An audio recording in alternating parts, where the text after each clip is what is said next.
Welcome back. As we continue our back-to-school coverage, a new study by the State Department of Education finds that the way our school district is allocating funds may be hurting schools in lower socioeconomic areas. 8 News Now reporter Darlene Melendez has a look at why.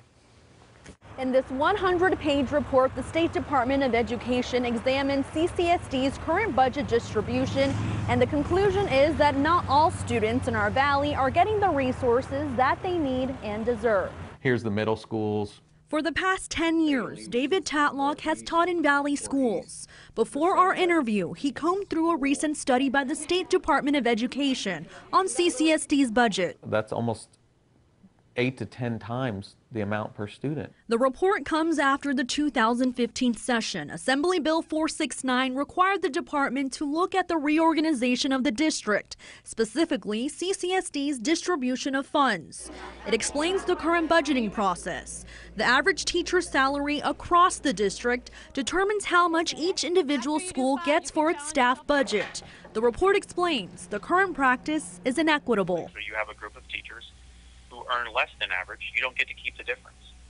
And if you're at a school who actually has higher than average costs and salaries, you're actually made up for by those schools that are lower. Some schools, like magnet schools, get extra funds, but schools serving students in low socioeconomic areas don't. Many of those schools have large populations of students that need more resources. Students in poverty, are at risk, or are English learners.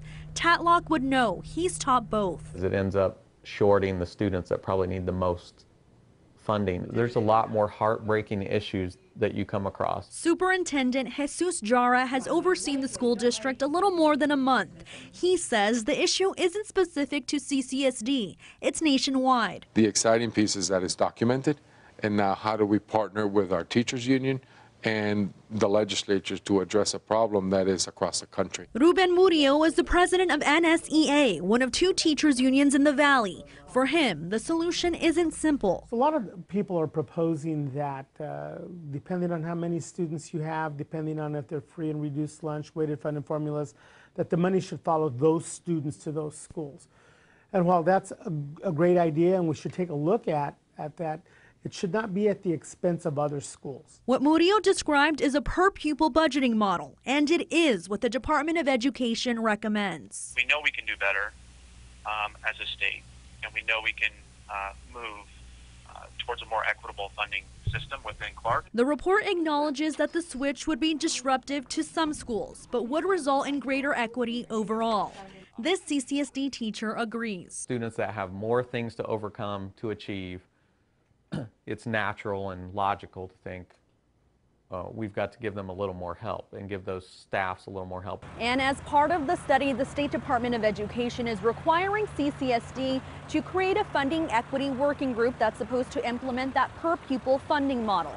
The deadline was initially August 1st, but it's been put on hold until they receive national support from U.S. education. Reporting from CCSD, Darlene Melendez, 8 News Now.